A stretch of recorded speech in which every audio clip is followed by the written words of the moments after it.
Was load up. I swear to God, if one of you stupid niggas get my mom sick, you'll have to stand behind God when I see you. I'll blow your lungs. And if one of them has got it, then 10 of them have got it. And if one of them gets out, then we're in deep fucking shit. All right, so I'm sitting here watching Elimination Chamber. And let me just say that the SmackDown Tag Team Elimination Chamber match was awesome. It was freaking great. It was probably the best tag team, like multi-tag team match that I've seen in a minute. Because I don't know if y'all remember, but it was like when the Shield really went to the tag team scene. It was like the Shield and then the Rhodes brothers and the Usos with the original gimmick and a few other tag teams, man. They were just coming on like pay-per-view every month. I feel like it was like 2013 when this was happening. They're coming on pay-per-view every month and just murdering it in these multi-team tag team matches. And everything out of that match is impressive, man. The dude from, I think it's Dorado from Lucha House Party, did a shooting star press from the roof of the Elimination Chamber. Miz and Morrison won and retained. They continue to look great since they decided to pair them back together. The Usos going to Uso, they were great. They were the final team. The New Day looked incredible. Kofi looked like he had a little trouble with his shoes because he slipped at one point off the ropes. I wonder if his shoes were a little bit slicker than he anticipated. But they look great. Ziggler and Rude looked incredible. Ziggler and Otis continued their feud over Mandy Rose, and Otis went completely through the chamber, through the plexiglass, like ran himself through trying to hit Dolph through like both pieces of glass, and went out the chamber. Maybe the chamber door was still open. I don't remember the inside, but he went out the back, and then Heavy Machinery was eliminated. Dozer looks like a freaking star. There's no doubt about it. His partner Tucker, it looks like he's been when they first got to the main roster, everybody's talking about Otis and how Tucker was going to get left behind. Tucker did a freaking flip off the top of one of the chamber pods on top of everybody else with his big ass. It was awesome. I cannot say enough. It had intrigue. Like I knew Miz and Morrison should ultimately retain. So that's what I was thinking was going to happen. And that's what happened. But that was an entertaining chamber match, and I would gladly turn that back on again to watch them go at it once more. Because they were incredible. They were just simply incredible, man. I have not been watching a lot of main roster stuff. I've been catching low NXT. I watched Raw a few weeks ago, though, and I found Raw to be pretty entertaining with everything. I'm one of the few people that like that Goldberg is the Universal Champion right now, even though it stopped the Fiend's run, and the Fiend's going to face John Cena. We'll see what happens. But I enjoyed that whole era of things, so to speak. So I was fine with all of that. Or not era. I enjoyed, like, I don't feel like the Fiend is hurt by Goldberg winning. And I haven't watched a match from Super Showdown. I don't know if it was a quick match or a longer match. And I asked somebody, and they didn't really know. And they said Goldberg's jackhammer looked weak. But they're trying to protect Roman from going over the Fiend and everybody hating Roman's guts. Because they're still, fortunate to say, they're still trying to milk the last bit of goodwill from him going out with leukemia 2 years ago to keep everybody happy. So now if Reigns beats Goldberg at WrestleMania, then people won't be so upset when they ultimately finally get the Universal Championship back on Roman. At least that's their plan. I mean, Brock is still the champion on Raw. That's fine. Yeah, I almost said Drew Galloway. Drew McIntyre will be facing him. So I'm kind of intrigued to see what happens with that. I don't know if it matters to Brock, but if he loses this year at Mania, it'll be 2 years in a row with a loss. And I don't remember off the top of my head who he faced at 34. Yeah, it's crazy. The last few years have been kind of blurry. Damn. AJ and Aleister Black are having a decent match right now. I'm not loving how AJ's been positioned with the OC before his injury. I kind of felt like since putting him in a faction was fine and him being a heel again was fine. But I feel like he kind of slipped down in the mid-card and now he's battling Aleister Black, one of the NXT call-ups of the last 18 months who got to the main roster, has done absolutely nothing after a great run in NXT. So he's trying to do the Styles Clash. Aleister flips out of it. He's going for a roll-up. It's a no DQ match, but they kept it pretty much in the ring. I've seen a kendo stick. Oh shit! AJ caught him off the ropes. Oh, and he rolled out. I don't mean to be calling a match. I'm sorry. Okay, kick out. They're having a better match than anticipated. I thought this would be kind of quick. I thought AJ just might put over Aleister and keep things moving, but later's the women's elimination chamber match.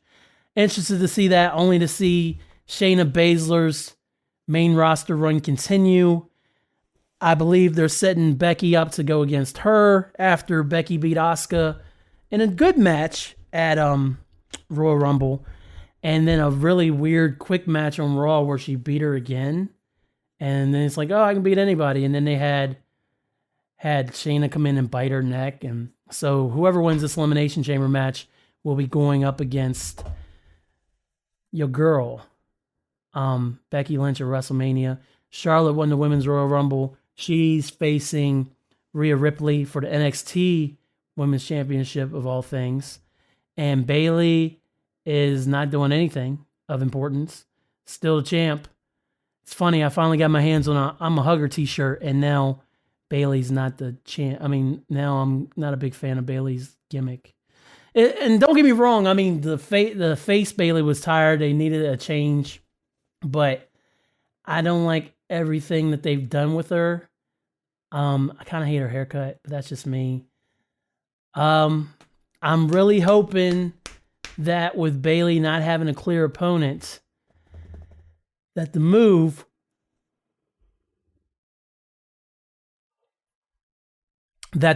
would be for them to go ahead and have Sasha finally turn on Bayley, but literally WrestleMania is 4 weeks from Sunday. So I don't know. Have Sasha turn on Bayley, go main roster. Sasha's had some time off with injuries and stuff. Just go all out for 4 weeks and go into full Sasha Bayley mode and really push that. I don't know. Becky and Shayna's kind of interested in me, but I worry that they're just going to put Becky over. I feel like Bayley and Banks at this point, especially as long as they've waited to bring it back, would be something that'd be really worth it. So I'm hoping that's the route they go. But I'm going to continue watching Elimination Chamber and talking to y'all. So welcome to Hyphen Nation.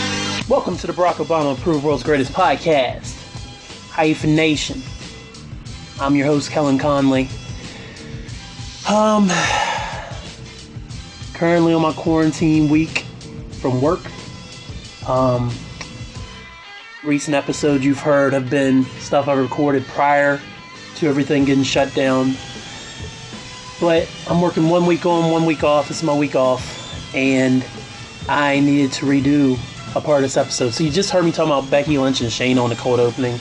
Obviously, WrestleMania's already happened. I already covered it.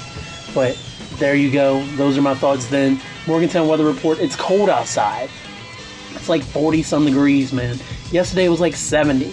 This April weather is driving me insane. I don't know where that came from. But it just happened. Just roll with it. The Morgantown weather report, it is 47 degrees currently. It's been raining off and on. The wind is very strong. And tomorrow looks like we got another 47 degree day. And then we're going to warm up for the weekend with a little rain. Or not really too much rain. Monday we're going to get some rain. I'll be back at work then. And then looks like it's going to be pretty chilly for a while there. It's going to be about high 40s to mid-50s, just in case anybody's wondering. But yeah, how's everybody doing? I'm doing okay right now. I've stolen away from my family to come down here to try to re-record the beginning of this podcast. Because see, what had happened was, I recorded this beginning of March, and Angel and Aaliyah were in New York City. And this is right before everything happened. And I probably mentioned it on this same podcast that you're going to hear the rest of here soon. And I sat down and I recorded the first part, and I recorded the second part, and I didn't love it because the topic of the topic I'm about to get into about one of the people I was talking about, I didn't do very good. I mostly read Wikipedia and then speculated a lot about them. And then I get into some Derrick Rose talk later, which you will hear. And I just didn't feel like I did it justice, because what had happened was a friend of my dad's, Jeff Hawkins, he said this. He said, I noticed AMC is going to show Grease Lightning this week. Wendell Scott from Danville, Virginia. He was a NASCAR champion, and I thought maybe Hyphen might want to consider a story for a podcast subject or something this month. This is February. I'm going to get into why I wasn't recording in February real soon. I'm not ready yet. I'm still catching up on stuff. Y'all gotten a bunch of episodes so far this week, so I hope you're enjoying those. But he had said this, and then he said he raced at Winchester Speedway when I was a kid. I was talking with Bob Presley several years ago, and Bob had raced Mr. Scott and had plenty of memories, plenty of stories. He mentioned Mary Scott and a dinner party she attended with him. There's a bunch of good content on the net about him and his family. Good reading. So, initially, because I was so far behind and stuff, I had wanted to, kind of do a Black History Month kind of thing, even if it was a few weeks late in March, to kind of talk about some men of Black history, some people of Black history, because Black history is men and women. I'm not that guy, but it just sounded that way. And I decided I was going to sit down and talk about Wendell Scott, and I didn't know anything about the guy. And I recorded it anyway. And I read a bunch of Wikipedia stuff. And I was like, man, it just didn't sound like how I wanted it to. The Derrick Rose part I can live with. Like, Derrick is Derrick. You know, the NBA season's now been suspended. He was injured, which you'll hear later. I'm reading his Wikipedia stuff and his stats and read a bunch of stuff and realizing that he was injured and out by the time I was recording that podcast. And I was talking about how good he was doing, how I was voting for him for All-Star game. I'm kind of stepping all over the topic, but whatever. You're going to hear later in this episode. But I didn't feel like I did Wendell Scott justice. If I say Wendell sometimes, it's fine. If I say Wendell, it's fine. So probably about 2 weeks ago, I went to YouTube and I found a documentary that ESPN had done a few years ago on him called, I believe it was like 2010, 2011 when they put this out. It was called Wendell Scott, A Race Story. And it was pretty much covering his career from when he was racing like the Indies to when he made it to NASCAR or whatever it was called back then. Let's see, the Grand National Series. There you go. See, that's what I did a lot of last time. He made it to the Grand National Series, and my dude, on December 1st, he won a Grand National Series race at Speedway Park in Jacksonville, Florida, becoming the first black driver to win a race at NASCAR's premier level. The only black driver to win a race at NASCAR's premier level. Yeah. I know I gushed about Bubba Wallace getting, second place at Daytona a few years ago. He's since kind of fallen off. But I learned a lot of cool things just by watching this documentary about Wendell Scott. So first off, recommendation of the day is to go watch A Race Story, Wendell Scott on YouTube. The whole thing's on there. And it's good. There's interviews with his sons and his daughters. He had a lot of kids. I think his mother may have, not his mother, his wife, had probably passed by the time the documentary happened. Or was she on the documentary? No, she was in the documentary. So she was still alive. I don't know if Mary Scott is still alive today. But listen, man, I was watching a show that I love that I still haven't finished, Timeless. And here's another recommendation for you, for anybody out there who need something to watch in these quarantine times, Timeless, Abigail Spencer, she's the lead character, ran for 2 full seasons, and they had a movie to cap it all off. Time travel and the whole, like, it was really well done. It's been off for like maybe a year or so now. Go check that out. Has an amazing cast, and I just love it. So they went back in the past, going after the bad guys, and there was this black racer, and ironically enough, that character was based on Wendell Scott. A fictionalized version of Wendell early in his career in 1955 was featured heavily on Timeless Episode 2, Season 2, portrayed by Joseph Lee Anderson. Wendell's history as a smuggler, mechanical and driving ability, perseverance in past and future injustices due to racial discrimination were major themes of the episode. So I'm going to try to not rely on Wikipedia as much now. But my man Wendell, man, dude was a hustler.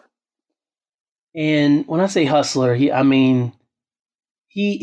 was a bootlegger. You know, he was moving that shine. You know, doing things like that back in the day. And so all the time he would be driving those roads in Virginia, going up and down the strips, well, the dirt roads, in his car, hustling shine to try to make ends meet, man. And this is just my recap of the ESPN thing and then what I took away from it. So he was moving moonshine, and there was a local race somewhere, and the promoters went to the police, and they said, hey, we're looking for a black driver to be in this race as a kind of commodity to get people to come out and kind of see how the black driver does against the superior white man. Well, that's not how he said it, but essentially that's what they wanted. Get a black guy in there and then watch him get his soul crushed. And the cop said, Wendell Scott, go get Wendell Scott.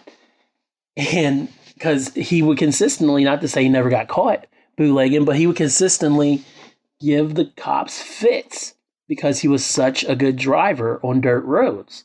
And back then, the Grand National Series was dirt. I mean, eventually they moved to hard tops, hard tracks and everything, but it was all mostly dirt. And Wendell got that whiff, and he never looked back. He just loved racing. He just loved it so much. And the thing about Wendell is, like, when other racers, white racers, would go out there, they would, regardless of how they did, the promoters or whoever put together everything would at least give them enough money to get gas, go home, get some food, regardless of how they placed. So one of the featured stories in the doc is Wendell went to the promoter after the race, and he had one of his sons with him. And he was like, hey, I'm here to get my money so I can go home. And the promoter, gypped him. He only gave him a couple bucks. And Wendell was like, well, all those other racers, you give them X amount of money, even if they don't place. Because he's like, oh, well, you didn't place, so you don't get any real money. And he's like, I understand that, but you give everybody else money to get home. Like, why am I not getting that fair share? And he's like, you should be happy you got that. So that was just a peek of what Wendell had to go through as a racer. And that was nothing. I mean, he got the racing in his blood, and then he just started racing wherever he could race. And he was literally using racing as a way to make, it was his paycheck to paycheck, which is insane back then. Not that money was going that far back then, but to provide for an ever-growing family, because this man made some kids with Mary. But to provide for a family like that, he was literally racing for his life every time out there. And as he started getting notoriety and things like that, other racers were starting to gain respect for him, like Richard Petty. And Darrell Waltrip had mentioned in the doc that he saw Wendell race as a kid, and then there's all these other interviews of people saying that how Wendell would race because Even Richard Petty said, like, every time we raced, we had brand new everything. Brand new car, brand new parts, everything.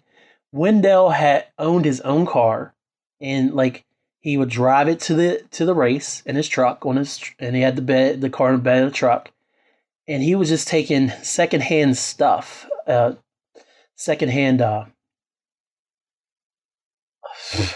hardware.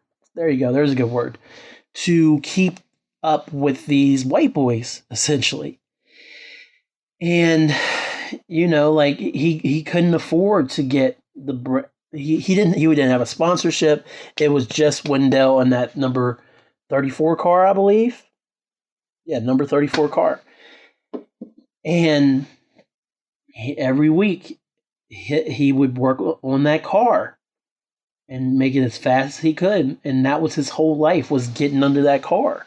And I'm not sure if he was still bootlegging on the side then or what other income he had coming in, but this is all he cared about. This is his passion. His love was for racing, man. And there were times when other racers who would come to him like, "Oh, hey, Wendell, we got these old parts you can use and stuff like that." I never gave him brand new parts, as far as I know. But the point is, he was always racing with hand-me-down stuff. And it didn't matter. Wendell's pit crew was himself and his boys. Like, there are multiple stories out there of, you go for a pit stop. The racer pulls in the pit stop, and then the pit crew, even back then, would come change tires, change out parts. The driver would stay in, he'd get some water, have a smoke. He might get out, stretch his legs or something. But the whole process takes however long it takes, and then they get back in the race.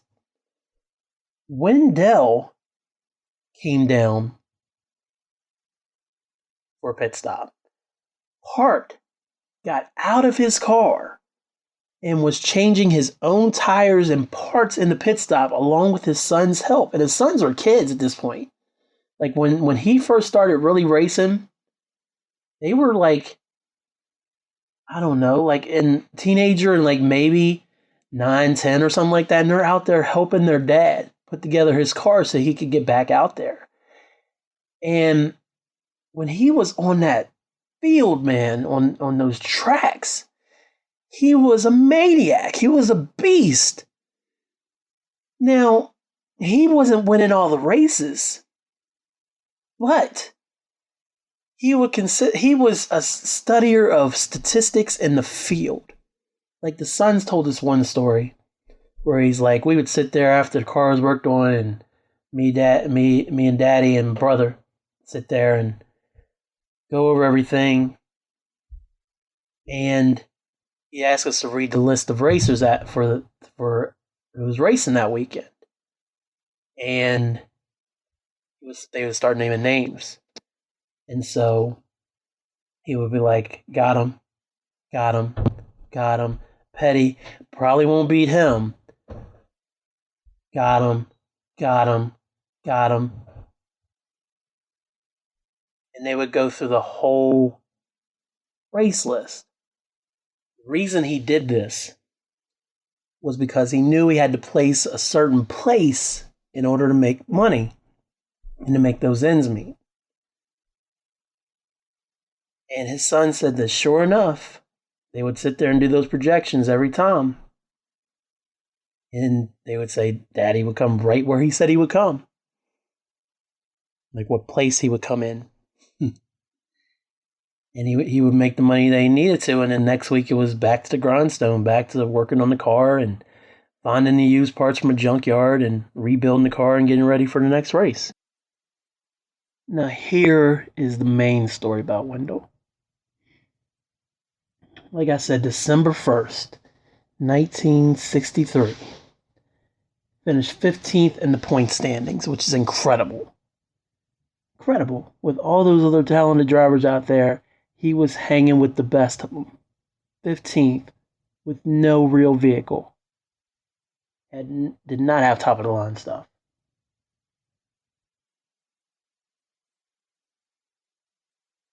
He won a race on a half-mile dirt track at Speedway Park, Jacksonville, Florida.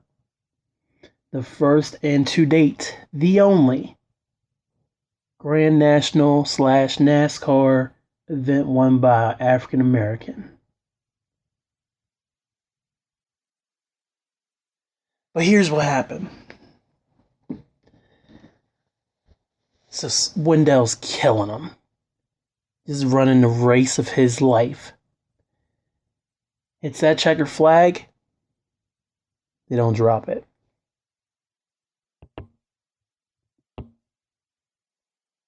Okay. Comes around again. Still in first place. Checker flag. They don't drop it.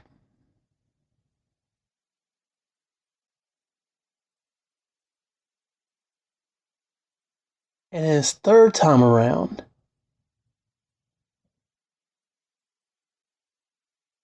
they still don't drop it. But they drop it for Buck Baker, who Wendell had laps ago. He had won this race, but they didn't want a black man, a Negro, an African American, whatever term you prefer, winning the race. Now, from the documentary, they were like, oh, well, we couldn't have a black guy kissing the white beauty queen. And there's other reasons. Again, like I said, they didn't want the black man winning the race. So they gave him the prize money, but they didn't give him the trophy.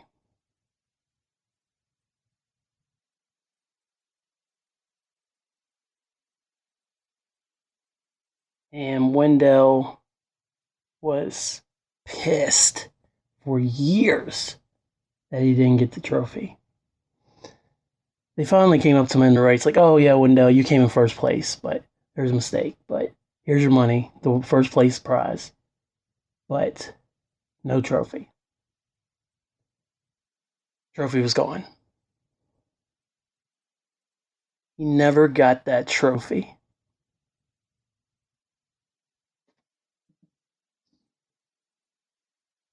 So he kept on racing, of course, because, like I said, he loved it. It was his passion. But he never, ever came in first place again. And then he raced all the way through to 1973.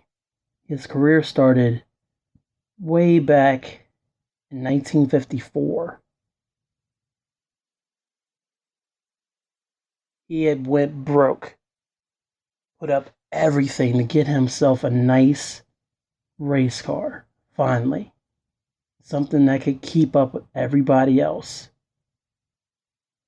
New parts, new everything, so that he could compete to try to keep taking that first place trophy, to get his trophy. And unfortunately, at Talladega, he was in a nasty accident. Someone thought he had died in a wreck. He didn't die, but he never raced again. And thus ended the story of Wendell Scott's NASCAR career, his Grand National Series / NASCAR career. He passed away in 1990, and NASCAR never recognized him as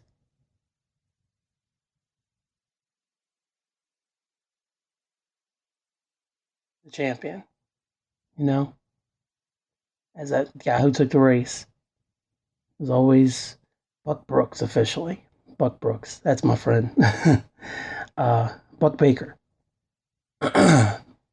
was always the one. And he died still wanting to get his trophy that they never gave to him. Now, NASCAR did attempt to make things right. because he was already in the Virginia Sports Hall of Fame by 2000. In 2012, he was nominated for the first time and he was inducted into the Hall of Fame in 2015. And then in 2010, 47 years after the race,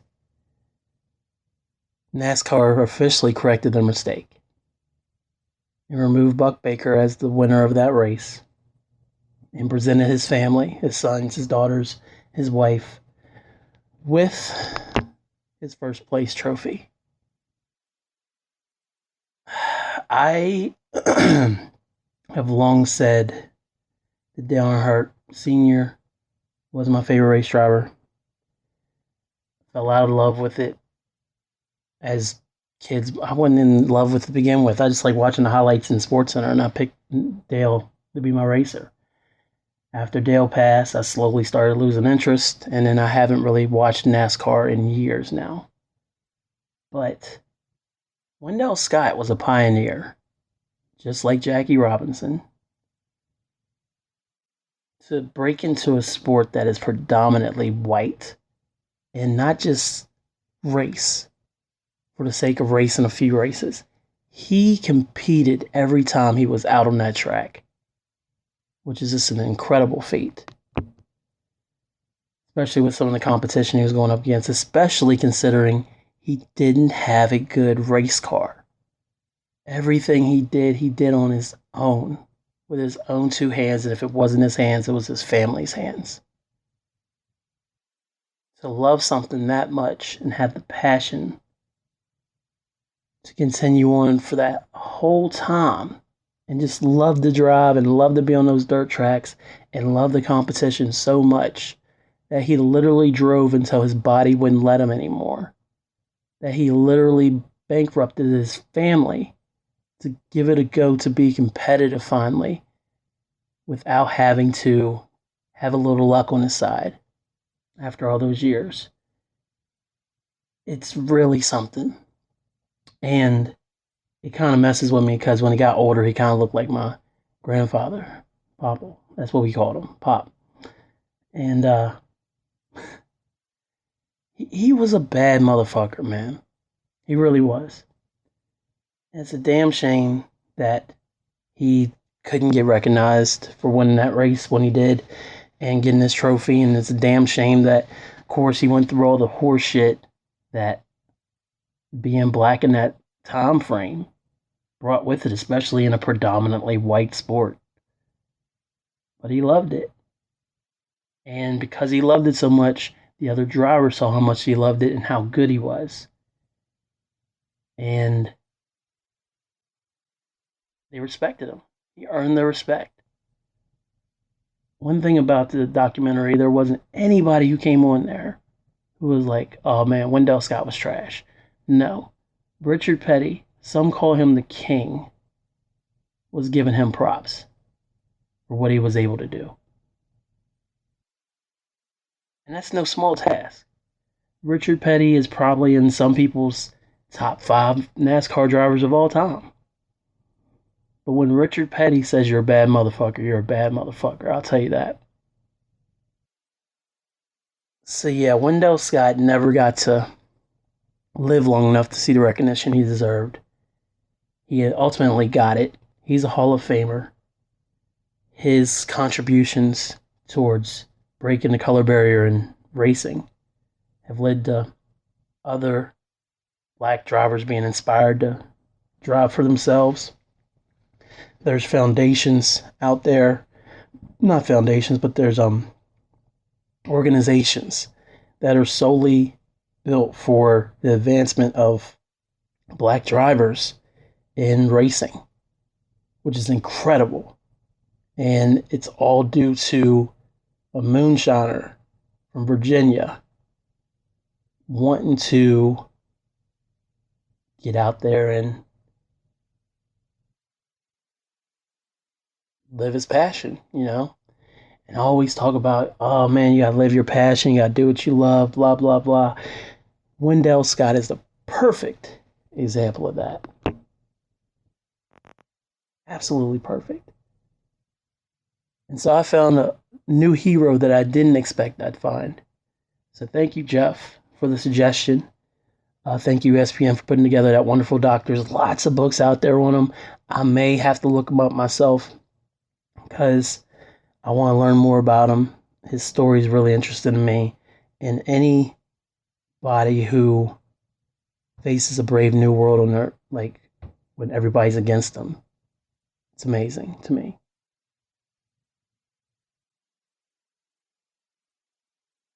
And anybody who's a black man who walks into a white man's world and shows, hey, we can do it just as good as y'all can. That's incredible to me. So salute to you, Wendell Scott. Hopefully you were smiling down the night you finally got your trophy. Thank you for everything that you did.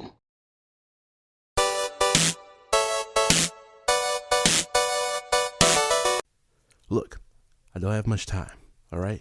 So let me just say something real quick.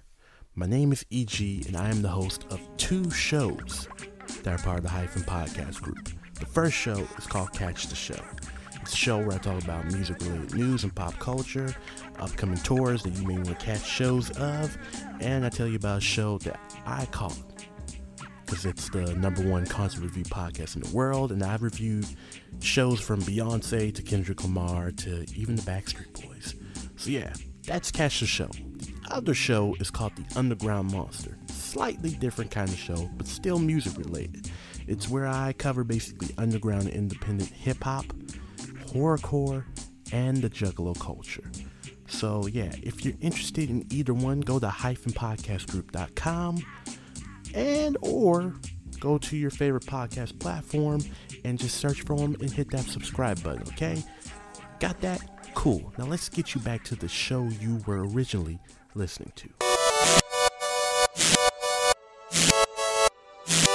As we continue on here on the Barack Obama approved world's greatest podcast, Hyphen Nation, I want to talk to y'all about someone who's near and dear to my heart. Now, I don't know if you know this or not. If you follow me on Instagram, DB Hyphen, I am a big fan of Derrick Rose. I have been ever since he got to Chicago. I followed him ever since the Celtics playoff series and through the MVP season and then through the lockout shortened 66 game season and the whole year, that whole 2011, 2012 season. Derrick kept getting all these little injuries, so to speak. And I say injuries, but I mean, they're injuries. Yes, that's exactly what they were. He just kept getting all these bumps and stuff. He'd be out a couple games, he'd come back, and the Bulls are still doing good, still challenging, you know. And then we got to that first round series against Philly, 2012. And if I recall correctly, I was at the Boston Beanery that used to be on High Street, watching the game. And things are going well. The Bulls are staying ahead. They were up on Philly. It was great. No, that's a lie. I wasn't watching that game. Because, you know what? More Googling. Oh, man. Because I know if anybody would have said anything about anything, it would have been me as it was happening. So let me just roll on back to a simpler time. Ugh. All right. God. Let's see. This is going to be painful.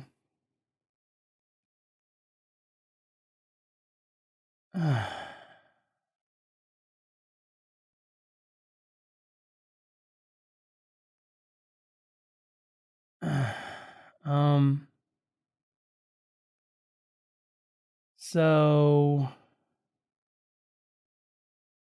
ironically enough, me and Marcus were talking about Derrick Rose.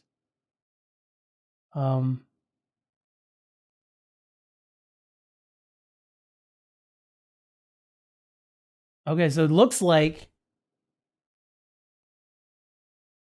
I wasn't watching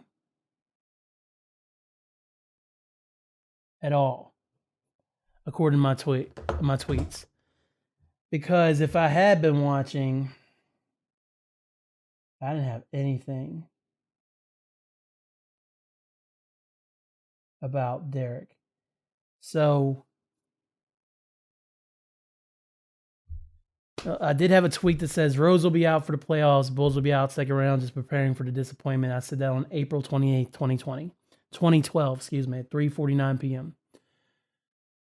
The Bulls were beating the Sixers in the first round. Game 1. The Bulls are up. Derrick Rose is still in. It was late in the game. Derrick didn't necessarily need to be in. Tears his ACL. And I think I was at Boston Beanery when I was watching Game 2 or Game 3, one of those games, and the Bulls were getting worked by the Sixers. And then they ultimately lost in the first round. So we lost the league MVP and our best chance at an NBA championship to a knee injury. Sorry for me looking and stuff, but I was just trying to be sure. From there, Derrick then spent the next year rehabbing the knee, despite the thought that he would be back for the 2012-2013 season at some point. He was out the whole entire year. The Bulls still competed, though. There was some scrappy Bulls teams. But ultimately, Derrick sat out, and I feel like the Bulls lost in the first round to Miami in 2013. Is my best guess. They may have cleared to the second round. But the Bulls faded out of the playoffs in 2013 without Derrick Rose. And of course, it looks for the year I don't want it to. Bulls 2013. Not the 13-14 season. I want the 14-13, the year before that. Okay. The Bulls in the 27-game winning streak of the Miami Heat. We did beat the Nets in 7 games in the first round, and then we lost to the Heat in 5 that season. We played the entire year without Derrick Rose. Derrick finally came back the next year. Everybody's excited. Returned to action during the season opener in Miami. But he played 10 games this year. His knee injuries got the better of him. That's when he tore the MCL. And yeah, that was that. And so everybody, he injured his right meniscus. Everybody started talking about Derrick was never going to be the same, and he babied himself the year he took off. And not for 1 second did I ever let myself stop believing in Derrick Rose, man. Derrick was my guy. Derrick was absolutely my guy. And I rode with him to the bitter end, man. Even that last season in Chicago, 2015-2016 season. And then we traded him to the Knicks. And we all know how all that worked out. I have quietly been following him since. So I've probably talked about it in the pod. I was watching him in a game with the Cavs that for a few months he was in Cleveland. He kept taking all these terrible shots. If I didn't talk about it in the pod, I definitely tweeted about it. And he kept taking all these terrible shots, and he was hurting the Cavs. And that was like the same night that LeBron dropped 50 on the Wizards not too long ago. And now, just to see, let's see if I can find those tweets. So let's see. That's 18. Did it do? Yeah, I don't see anything.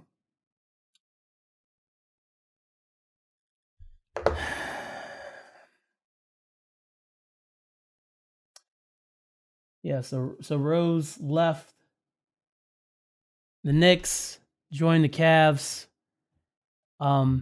traded to Utah, who released him, landed with the Timberwolves last year. I'm still following the one they call Pooh. I've never called that dude Pooh, and I will not call that dude Pooh. Just won't do it. Finds a little bit of resurgence in Minnesota last year, which was very cool.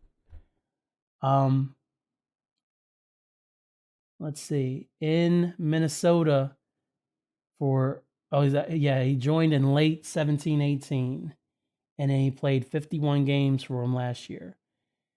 He ended up averaging 18 points, which is like the best he had done since his one and only season in New York. But injuries still tended to plague him. I feel like he wasn't involved. Yep. Right here. March 21st, 2019. He's ruled out of the rest of the season with a right elbow injury. So he missed the rest of the year. He scored a career high 50 points on October 31st, 2018. And everybody on Twitter was going nuts.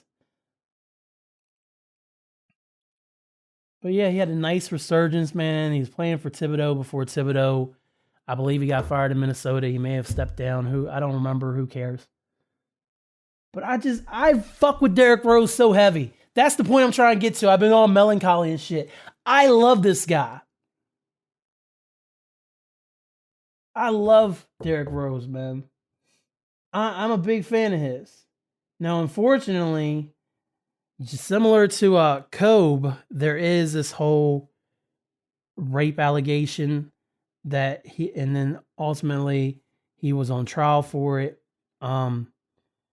He was found not liable. He didn't actually commit let's see.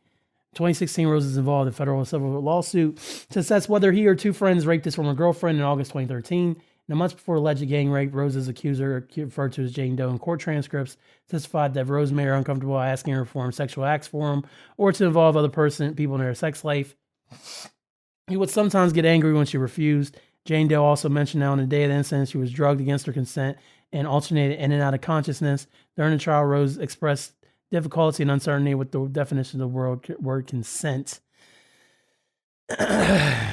So, before we go all the way out, yeah, it sounds like Derrick may have definitely raped the girl. He was found not liable by an 8-member jury in October 2016. An appeal in 2018 was denied. So I guess this is over.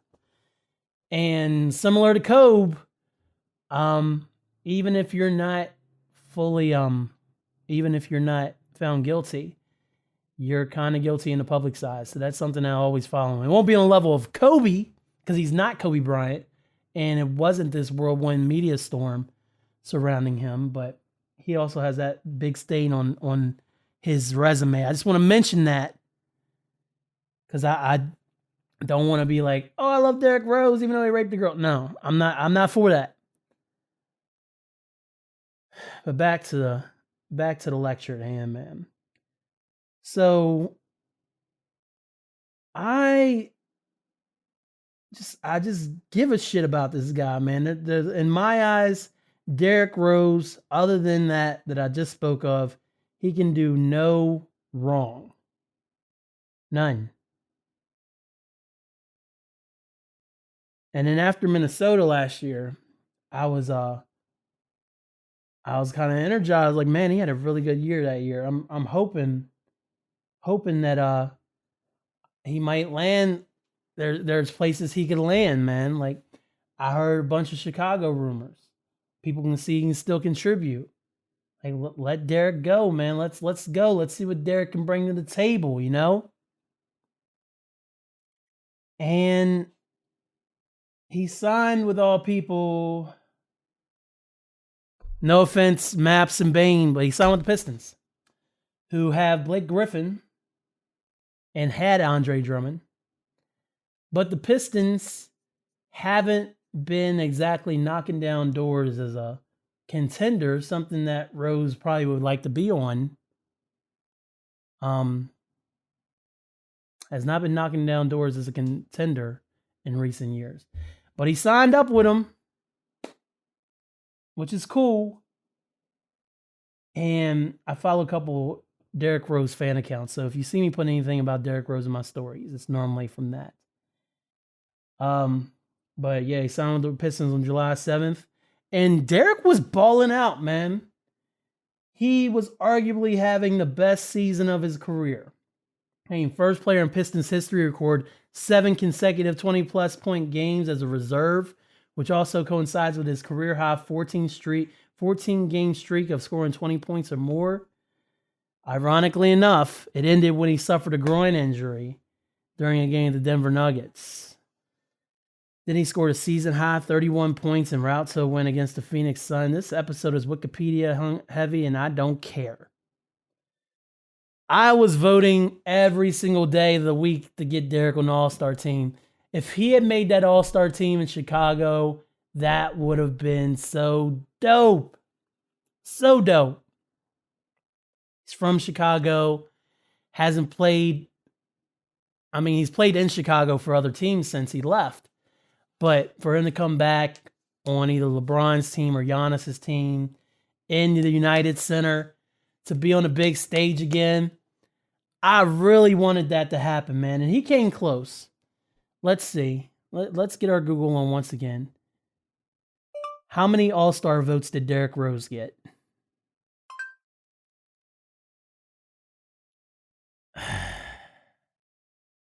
Good Lord. Why is Derrick Rose getting so many All-Star votes?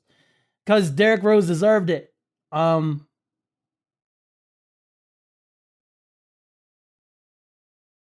damn it. Here we go.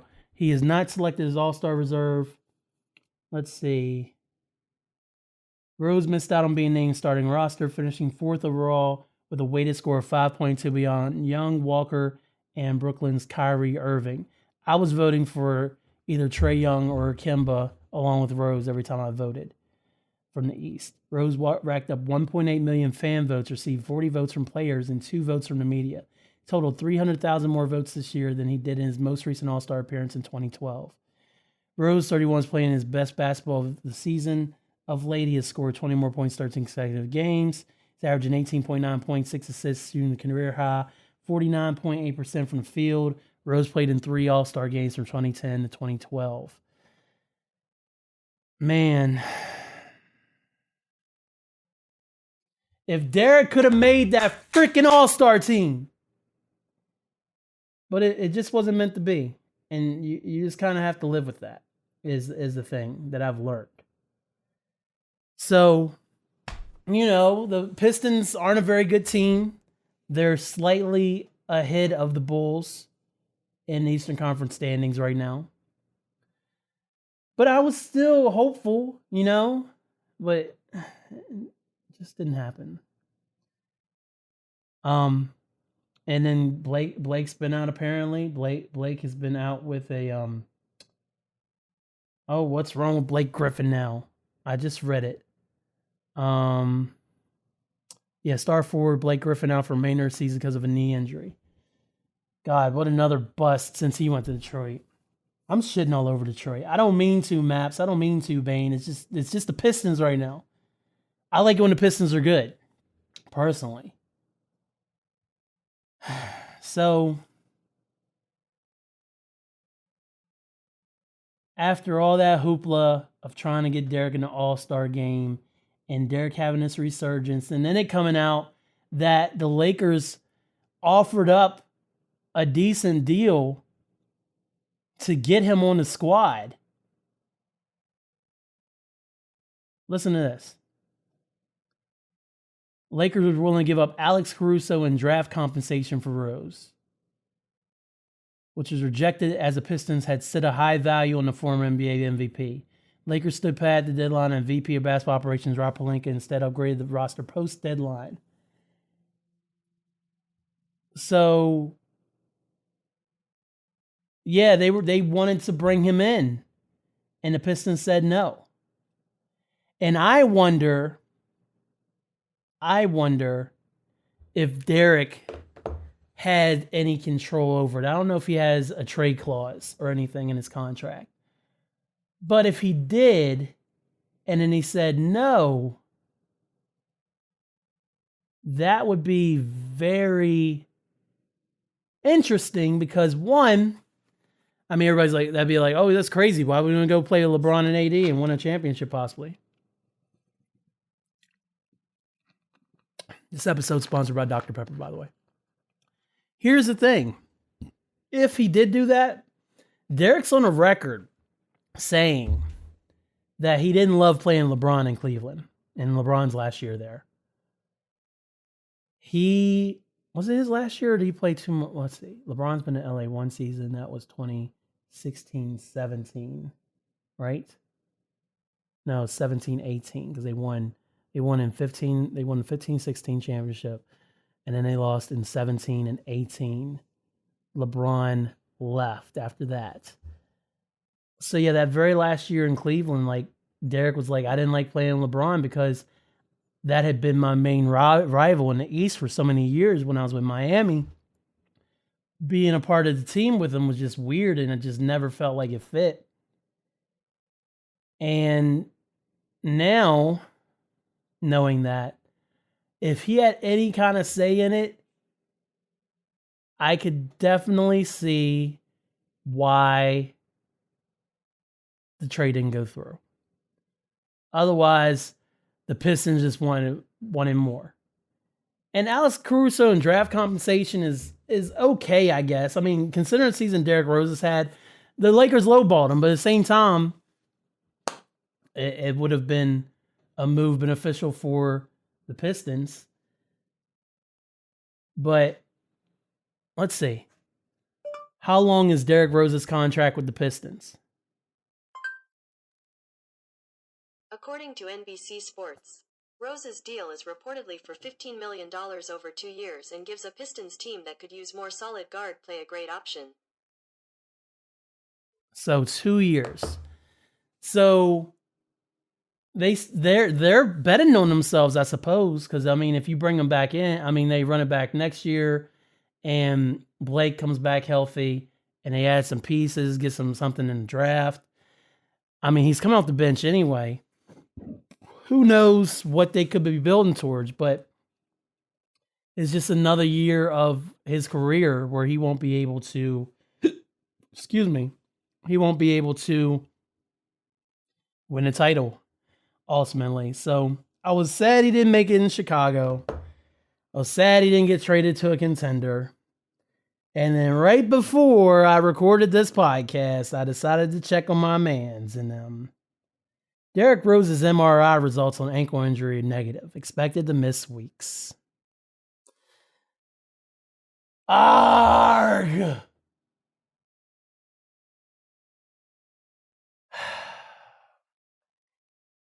Chris Haynes of Yahoo Sports noted Pistons are expected to be cautious of Rose's injury, and the veteran expected to make a full recovery after he hurt the ankle in the first quarter against the Kings on Sunday.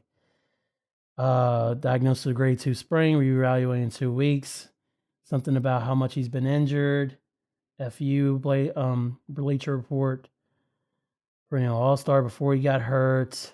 Rose put up 18 points, 4.3 assists, and 2.7 rebounds per game. Oh, well, that was last year. Rose put up 18.1 points this year and 5.6 assists per game in 50 appearances this season.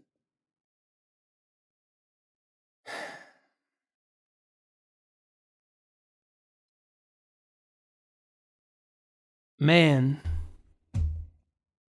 And then there was somebody who had said Derrick Rose should sit out the rest of the season.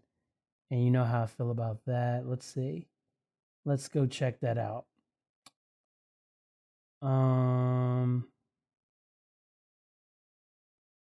I everybody's talking about the Caruso trade that didn't go through. So let's see. They're saying, this is from Fansided, they're saying Derrick Rose should not play again this year. Rose's contract allows for plenty of flexibility next season. The Detroit Pistons are out of playoff contenders, be plenty of contenders looking to add a ball handling guard. Appears to have rejuvenated his career. Never score enough again to be considered league MVP. Slashing guard can score well with his mid-range jump shot. It's fearless, take you right to the rack. So essentially this is saying the Pistons should hold on to him and not take the chance of hurting him anymore because he could be a big trade asset in the off season, which is fine. And if Angel was here right now, Angel like, what's wrong? Did Derrick Rose get hurt again? Yes. Why does it matter?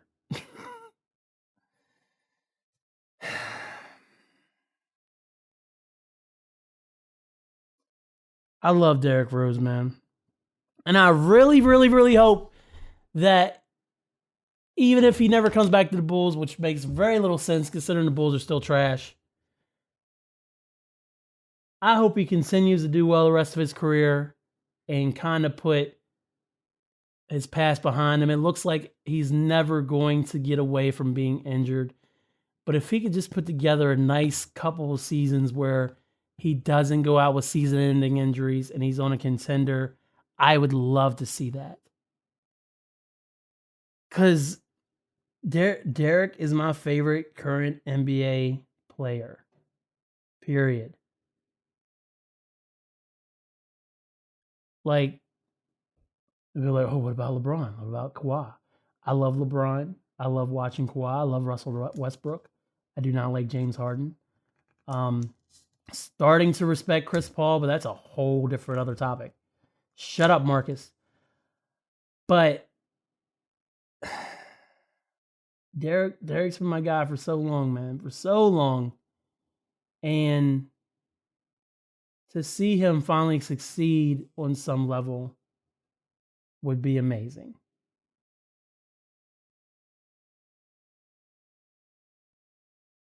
And I really hope that that happens still. He's 31. I assume he will be 32 this year.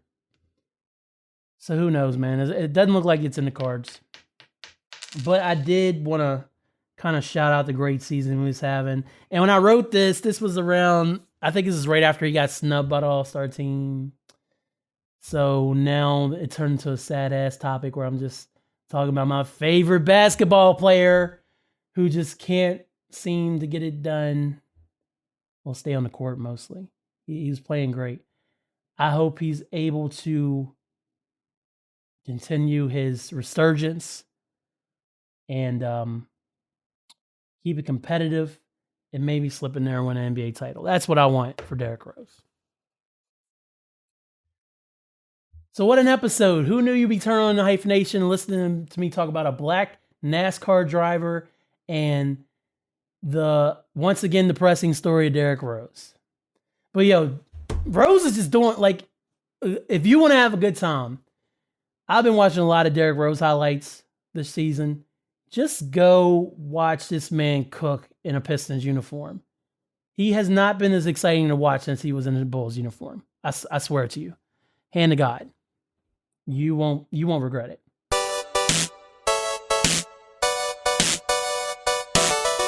Hiya, Puddins. It's your girl, Holly Quinn, a.k.a. Dr. Harleen Quinzel, here to tell you all about It's Like a Podcast or whatever. We talk about nerd stuff and life stuff, and if you want to know what we're about, check out the Powie Awards, our 100th episode, Q and Slay, or Theater from Our Butts. Have a good day, Puddins, and love, trust, and belief.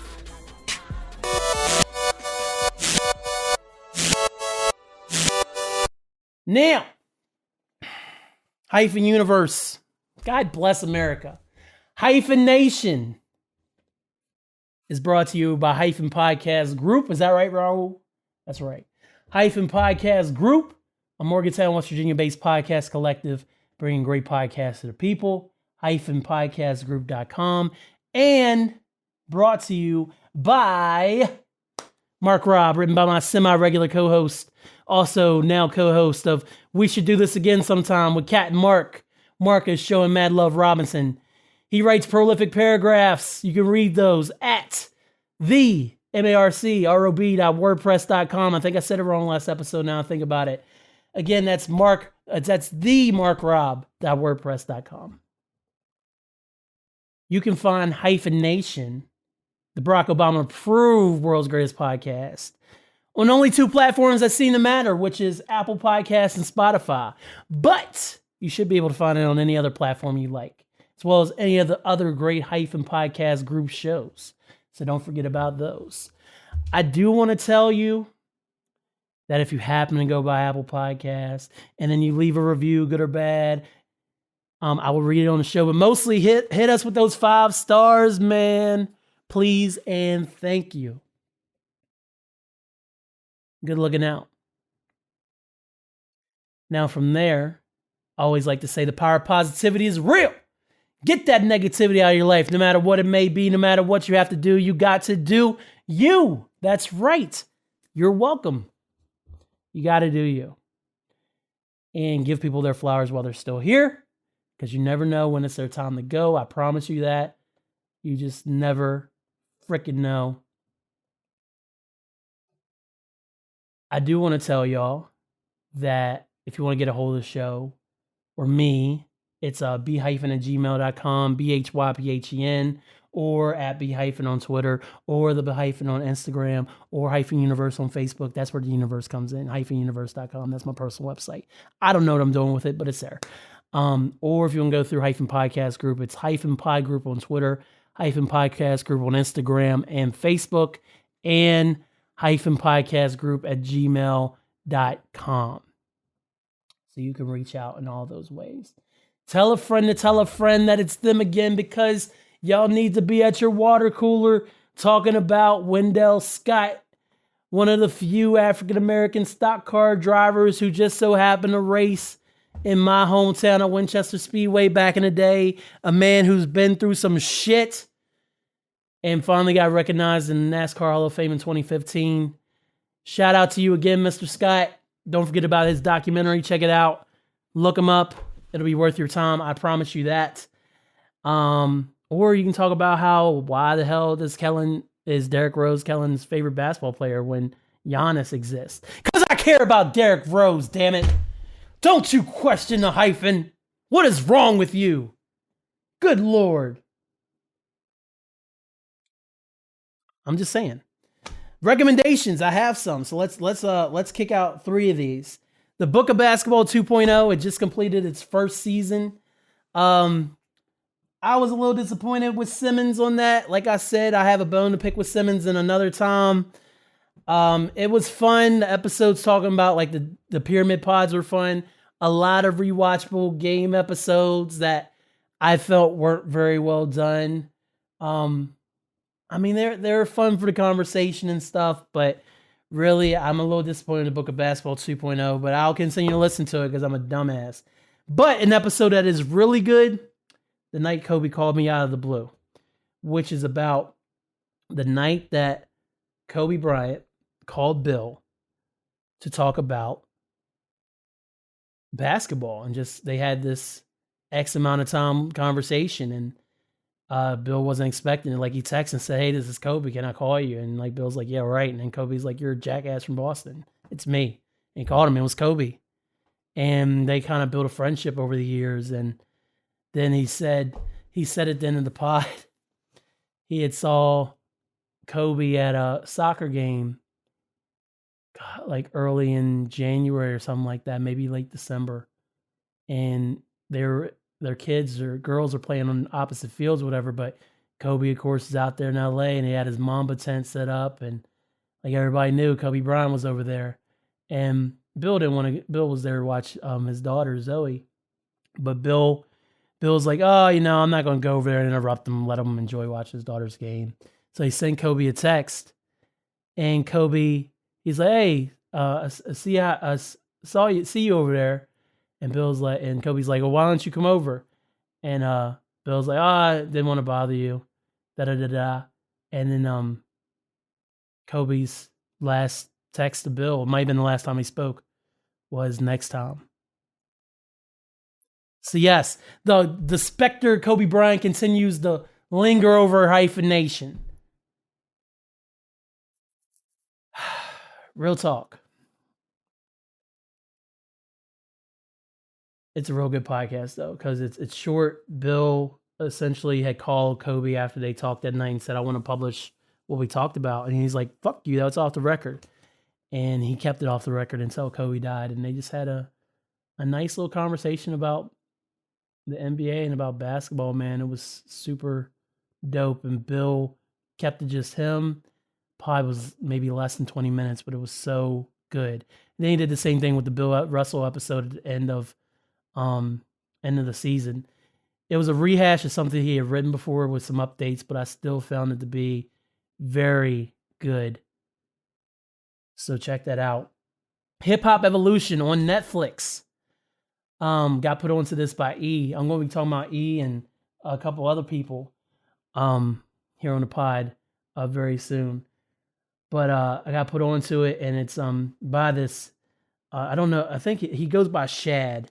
Let's see. Hip Hop Evolution Shad.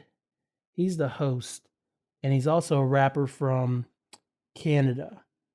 And this show's been on they just put out their 4th season. Show started in 20, when did Netflix bring it out? So the first season on HBO Canada, and it's been on Netflix ever since.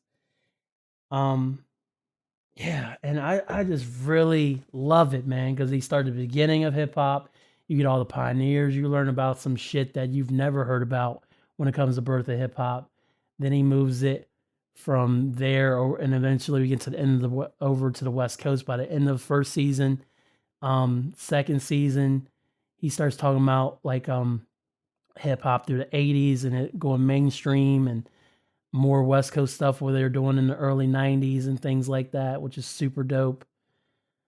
And then he talks about the New York Renaissance, of course, with Pete Rock, Nas, Hove coming in and all of that. It's super freaking dope. The most recent season just came out in January, focused on the South.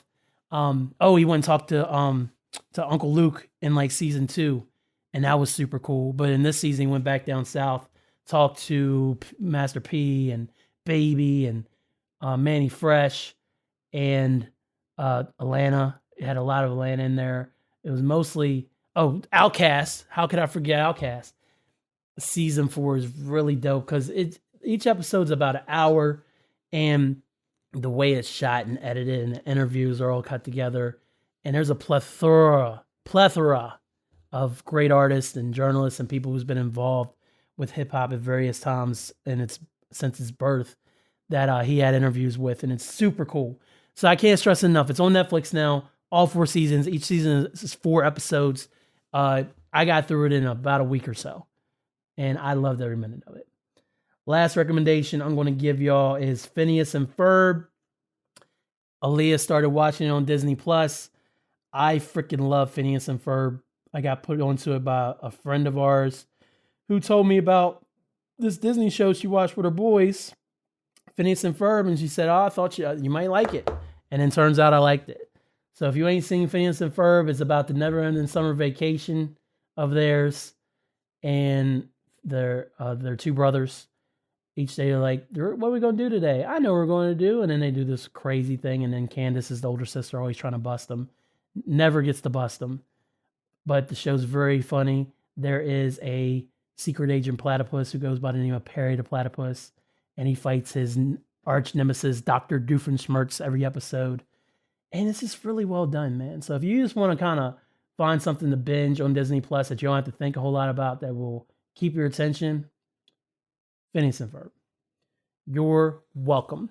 Words of wisdom for today. Go watch the men's tag team elimination chamber match. That's my words of wisdom. Go do that.